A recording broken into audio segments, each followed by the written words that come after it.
Generating traffic and sales can be a challenge for online merchants. But selling on the Walmart Marketplace puts your products in front of millions of customers who shop on Walmart.com. And right now, sellers who join Walmart Marketplace can save up to 50% on referral and fulfillment fees for the first 90 days. So get started today. Head over to marketplace.walmart.com/savings. That's marketplace.walmart.com/savings. Welcome to E-Commerce Conversations, a podcast by Practical E-Commerce. What is going on, Internet? Eric Van Holt's back again with another E-Commerce Conversations. Hope all is going well on the other side of the Internet. On the other side of the desk from me is my business partner, Lindsay Reinders. What's up, Lindsay? Hi, Eric. How you doing? Good. I'm happy to be here. Oh, yeah. Well, here is where we always are, so. It's true. I'm stoked. Longtime listeners will know that you were on this podcast back in 2018. Yeah, it's been a while. Jeez, like 3 years. I can't believe I've been doing these episodes for 3 years. Yeah, you covered a lot of ground. And I would encourage everyone to go back and listen to that episode. We talked about business partners and finding business partners and maintaining relationships. And I don't know what else. Do you remember? I think it was about like what to look for when you're trying to find a person to grow a business with, how to vet them and find the right one. Okay. Well, lots changed since 2018. The things that I want to talk about today with you are going to be really two things. One, getting into mass retailers. Okay. And then two, building out a team. Because that's really what you do here at Beard Brand. You kind of are the internal vision. Is that the way to describe it? Yeah, I think that's fair. The internal vision. And then, of course, the master negotiator, one of the greatest negotiators I've ever met, and very fond of your abilities to be able to negotiate. And I think maybe mass retailers involve a little bit of negotiation. Well, thank you. I appreciate that. You're a good salesman. Yeah, well, I want to disagree with that statement. So we're in Target. What year did we launch? Was that 2018, February? It was February 2018. Yeah, so it feels like longer because it took a whole year of work to get there. Yeah, we started talking in, June of 2017? Mm-hmm. Or Yeah, it was almost a full year. So most of our listeners are probably e-commerce brands. If you have developed your own product, you always want to know if this channel is going to make sense for you. How do you know if mass retail is going to make sense for you? What are the things that you need to figure out that work for your product? I think one of the things that was helpful for us is looking at the products that they already have available at Target and seeing if, the guy that matches the beardbrand.com guy, is he going to have his needs met when he goes down the Target aisle? And that's really the framework of the conversation is like, what are we going to bring to complete the aisle that's currently missing? And what kind of information can we offer in support of that as an e-commerce company with more data on like who's buying and how and why? That's something that has always been a weak spot for mass retailers because they don't get the same connection with their customer. They pick it up off the shelf and they go through the checkout line, and you don't get to do a post-purchase survey or see what kind of emails they click on or like look through their path through your website, kind of a thing. Now, I always hear like horror stories of like people who are selling into Walmart or whatever, and then they're out of business because Walmart drove the costs down and stuff like that. Is that something people need to be aware of, or like where are those stories coming from? Yeah, I think that's a valid point. So the mass retailer is going to protect their margin. And if your brand is not performing, you have the potential to be the person who is making up that margin for them. So one of the things that we were really careful about through our negotiation is making sure that we shift as much responsibility for that margin off to the retailer as possible. As an indie bootstrapped brand, we can't afford to make up their margin if they can't sell the product. So we tried to be really collaborative when it comes to promotions and when it comes to data and any kind of supplemental offering we can do through our social media, making sure that people know that our brand is in Target, and also offering exclusivity for some of the products that they carry in order to support them. And at the same time, we negotiated into our contract to avoid potentially, bankrupting ourselves on chargebacks, that kind of a thing. But the chargebacks actually... Oh, what's a chargeback for someone who's not? Yeah, so a chargeback is when you're essentially penalized for not carrying your end of the bargain. So like if you're shipping late or if you're shipping faulty product or incomplete purchase orders, you would get a chargeback. So, I mean, I think those are actually healthy. You have to be really willing to be on top of your game operationally and be a good partner. But you do need to go in eyes wide open that you could potentially lose a lot of money if you're not able to execute operationally and make sure that the product stays on their shelf so they can sell it. When we got into Target, that was 2018. That was our 5th year of business. Do you think if we got in there any earlier, it would have guided us in the wrong direction or put us back on our heels at all? Or should you always take the opportunity to go mass retail? I don't know if you remember, but we did actually kind of dip our toes into mass retail in a department store before Target. And my perspective on that is that we weren't ready. We did have a lot of chargebacks. Our paperwork was all a mess. We didn't know when they were returning stuff, whether it was the stuff that they had documented returns for. So it ended up just kind of drowning us, and we kind of floundered in that department store. We never really took off. So I think waiting until year 5 for as big of an opportunity as Target was a good move for us. And also, honestly, kind of doing the fail first with a smaller scale, but a similar kind of mass retail supply chain. So we had some familiarity as to what kind of paperwork was coming back to us and what kind of shipment expectations there would be. Yeah, one of the things that I thought was interesting is, with our small retailers, our barbershops and salons, they'll go to our wholesale.beardbrand.com and just order on the website, pay with their credit card, and then we ship it out. It's just like a retail transaction. But like with Target, they've got like ERPs or something like that. Like, what's going on there? Yeah, so I think on their side, they have an ERP. On our side, we have the EDI is what it's called, Electronic Document Interface. So their purchase orders get submitted from their system and they come in automatically through this EDI platform. And it's basically just a visualization of the data that's spit out by their team. And then it works as a middleman. So we actually have ours pull into our accounting software and stuff too. But it is a whole different beast. It's not like you have to label all the boxes differently. You have to compile the pallets, and then the pallets get split up to go between their distribution centers. And yeah, it's very different. Yeah. So Felipe, who was just on the e-commerce conversations a couple of weeks ago, he was the person who set up our EDI compliance, I guess. Like, we literally had to hire from outside of the office to get it set up. Yeah, Felipe was a big part of getting us up and running with Target because he had that familiarity with like EDI and the shipping requirements and supply chain logistics, all of that stuff that came with it. And I think that was super important to our success. Were there any lessons that you had that you wish you would have done differently in the beginning stages of getting established in Target? I'm pretty happy with the actual like getting to the shelf portion. I think Felipe really guided us well there. There was some ambiguity as to how boxes should be labeled, and we kind of went back and forth on that. But for the most part, I think it was pretty well done. I think what we've learned since then is that you really can't be as responsive and iterative in mass retail as you can in e-commerce. So as like Beard Brand is built on listening to our customers and making little tweaks to make things better over the years. And you just can't do that as quickly when you're working with Target because they've got the product on their shelf and, 2,000 stores or whatever. So, when you make an improvement to the packaging, it goes to the shelf eventually, but it's one of several on the shelf that are not necessarily improved on in packaging. So that's been a little bit tough from a brand standpoint when we like try to be so consistent and try to be so evolutionary with our stuff to see it lagging behind at Target. And I don't really know how to solve that. Sell faster. Yeah, I guess so. Sell faster is all we can do. Sell faster, really, I don't know, like just really be committed. But I think there's always things that you just don't know.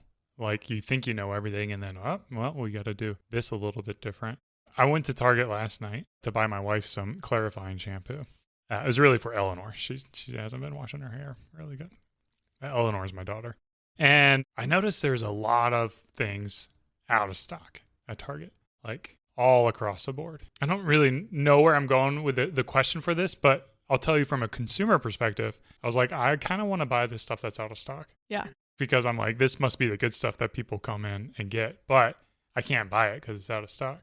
Yeah, that's a struggle because from my perspective, Target executes really well, especially in context of, their biggest competitors. They do really well with keeping their store looking nice and well stocked, but it's just a lot to do. So, one thing that I've learned is that sometimes if you're like on the brand side, you can see that there is product in stock, but it's not necessarily on the shelf. So one thing we've had success with is just asking a Target guest services person if they have any in the back.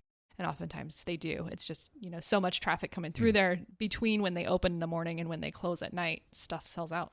Yeah. I noticed that also the indie brands, or maybe the smaller brands, were kind of like, this is for one of the new targets with like what do they call the grooming? Men's World stores. Men's World. But it was also the women's. It was like a Sephora. And the Procter & Gamble, the Unilever brands, like the Tresemme, and they were all on the back shelf. But they were just completely stocked, but they had like so many square footage of it. And I just wonder if, are they doing something where they have people coming in and just... Yeah, I think they do. I think that, Procter & Gamble is big enough that they can employ people all over the country to just go out to their local targets and put product on the shelf. And we haven't grown into that yet.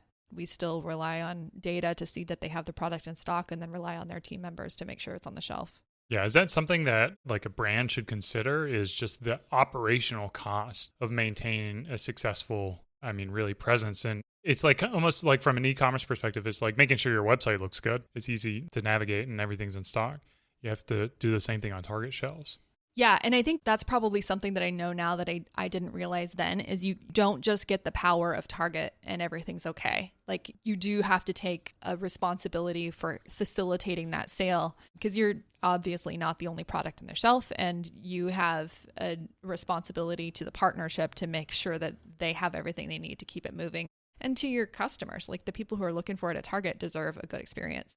So I do think like there's an operational cost to that in terms of just making sure that your supply chain and fulfillment is on board. And the next level would be being able to put the budget toward merchandising contractors or firms that will go out and actually make the shelf look nice for you. So you think about like all the things that are going to eat margin, like those are going to be those things as well. So prepare. I don't know what would be like a healthy percentage of your margin that would probably go to merchandising and just auditing and, data management and kind of like the small nuances of the relationship. Numbers aren't really my strong suit. Put you on the spot. Yeah. We have looked into the merchandising before, and it was going to be a pretty significant amount of the product cost to facilitate that. And at some point it may make sense for us as we make major changes to packaging or something, but wasn't it something like $20 a store? Which doesn't seem like a lot until you realize there's 2,000 of them. Yeah, I think it was $20 per store per visit. So yeah. if you make it an ongoing weekly thing, it racks up pretty quickly. And presumably it comes back to you in sales, but you've got to be ready to venture on that presumption, the cash. So I don't even remember the statistic that they cite in terms of how much potential margin you can lose on chargebacks. But I know that our internal goal is to keep our chargeback percentage below 2%. And that's just operational excellence. That doesn't include the, our share of the promotions or the discounts that we do. Yeah. Now, the big question that I'm sure everyone is asking is like, how do you even get in there? Like everyone wants this, like, oh yeah, I'd love to do Target. Let me just call them up and you get in there, or what's the process? Yeah, we actually got lucky by being on their radar.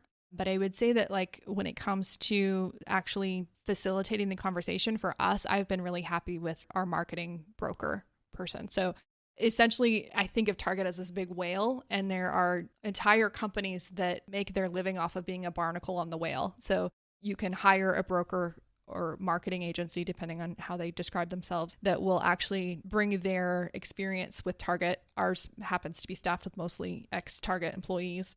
So they know the internal functions and they know the language and they know what the buyer's looking for, and they're able to kind of guide you through those conversations, having both the perspective of what value that your brand brings and also what Target needs. So for me, I wouldn't do it any other way. I think that they've been really crucial to navigating that. This is a little bit of a segue, only because I watched a whale documentary. Okay. This like past weekend. But when you think of like barnacle on the whale, you think it's just some kind of not a symbiotic relationship. They're just taking advantage. But humpback whales have barnacles on their fins. And then when they smack like a killer whale, because they have the barnacles on there, it's going to cause more damage and scrape those killer whales. So to a slight degree, it is a little symbiotic. Yeah, I would definitely say it's symbiotic. I think Target gets a lot of value from those brokers. For one thing, it streamlines their communication. They've got, fewer points of contact for setting up their annual meetings. And it also brings more informed brands that are better equipped to execute well and not like calling up random employees looking for the right department to discuss whatever the topic du jour is. So I definitely think it's symbiotic. I think that those relationships are good relationships, and it's really helpful for the brand as well to have a representative who is on your side in terms of driving brand profitability and also looking out to be a good partner for Target. Yeah, so I think it's, if you're a little bit like me, you're kind of cheap, and it's another thing that you're giving margin away on. Right. Because they're going to take a percentage. And you're just like, oh, why do I have to pay them? I could just work directly with Target. And I do agree with you that the value is there. They make their money as that go-between. Yeah, I will say that we have had experiences with other brokers whose payment structure was not based off of net income, and you want it based off net income because you want them to have a shared incentive to make sure that you're losing as little money as possible. And if your broker is taking a percentage of top line, they don't share that incentive. Yeah, it's just growth at all costs, baby. Right. Do you know of any insights? And to the people who are listening to this outside of America, I'm sorry, this is a little American focus, but do you have any kind of like insights in, Target versus Walmart versus CVS versus Walgreens versus, all the major players, the H-E-Bs of the world, the local grocers? Yeah, so we've done some of the research into that. Our primary experience is with Target. When we decided to let Target be our first mass retailer, that was largely a decision on what type of brands Target tends, like what their reputation is in the market. And Target tends to be comfortable bringing young brands to mass and showing a real collaborative approach to that. Walmart does a great job of making sure their customers are getting the best value possible. And that's something that I think you have to be a little bit more mature as a brand to be able to support. Beard Brand has never really been focused on being the cheapest product on the market, and Walmart is trying to get their customers the best deal. So I think, as you evolve as a brand and you're ready to offer a deal, then Walmart might be a good place for that. I think CVS and Walgreens are good options depending on your type of product. I think that they really focus on being convenience last minute rather than offering variety or cutting edge stuff. And then from a grocery perspective, we've had a little bit of experience with regional groceries. And what we're finding there is that, surprisingly, grooming products are kind of an afterthought for grocery. It seems that people are primarily there to get their groceries, and if they're looking for an experimental new brand, they're not necessarily shopping at H-E-B for that. But I also think that you kind of have to have the value perspective in mind from a grocery standpoint as well. People are, kind of programmed to be looking at the circulars and the coupons when they go to the grocery store. So they're also looking for a deal there. Yeah. And you're spending $100 on groceries. So when you add on a $20 product, that's a big chunk of that weekly bill.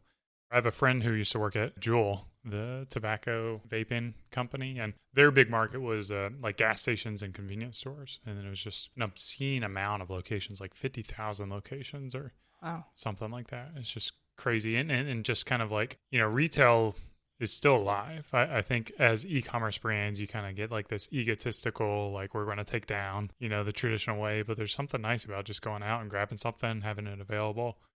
Yeah, I think there's something to that. And there's also people who are just tactile shoppers. They like to see it and hold it and turn it before they buy it. Yeah. One thing I also wanted to touch base on is up to the Target relationship, we had, I don't know if it was large or not, but we had a fair number of people who carried our products in regards to like independent pharmacies and salons and barbershops. How did they take the news of us going into Target? We had a couple different reactions. Some people were pretty stoked about the Target reputation kind of legitimizing the brand. And then other people were a little defensive over whether they were going to lose their Beard Brand customers to Target.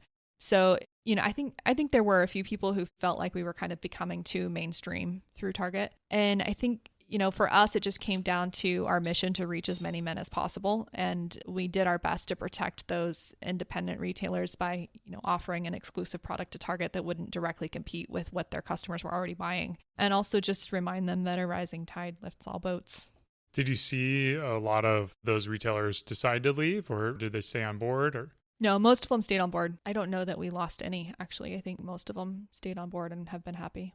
From a strategic standpoint, where do you kind of gravitate towards with selling to a lot of independent locations that maybe, max out at 10 stores or 20 stores, something like that, versus fewer major retailers that have, thousands of stores? From a strategic standpoint, I think that we took the right route on that by working with smaller stores first and understanding the perspective of the person who's running the store. But from an operations perspective, it's just much easier to work with a big company because the labor to prepare a shipment and get it out the door is incrementally larger, but the volume of the revenue associated with the purchase order is exponentially larger.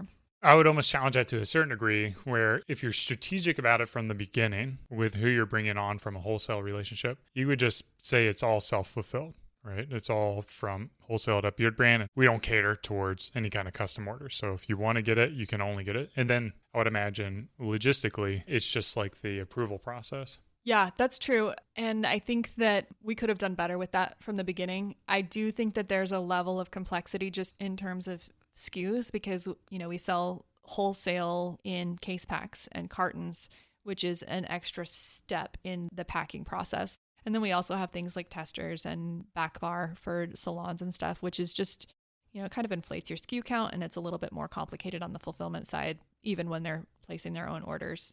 But I definitely think that helps is to condition people from the beginning that you're responsible for placing your online order. And I think a lot of people appreciate that anyway. Yeah, it's just quicker. Yeah. What kind of internal resources do you need? Like if you have a Target account or multiple mass retailers, how many people do you need to serve that internally? Like how many team members? What kind of person are you hiring? And kind of the same is true for like the smaller brands. Like what is the workload and like help entrepreneurs just kind of understand what kind of internal resources need to go to make sure it's successful and they're well served? I think it depends on if you go zone defense or man-to-man. I think we have kind of a zone defense approach here at Beard Brand where our inventory and logistics manager shoulders a fair amount of the process for fulfilling purchase orders. And then our account manager does a lot of the experience portion where they're negotiating what promotions to run, answering questions on new product releases, that kind of stuff. But I think you could decide to hire a person who manages the smaller accounts and a person who manages this major account and a person who manages this major account and just make it cradle to grave where they're responsible for all of the interaction with the warehouse and all of the inventory stuff.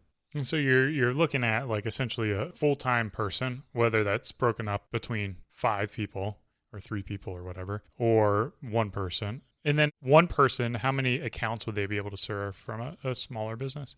I think that the smaller accounts where they're ordering less frequently, you can handle a lot more. I would say one person can handle 100, 150.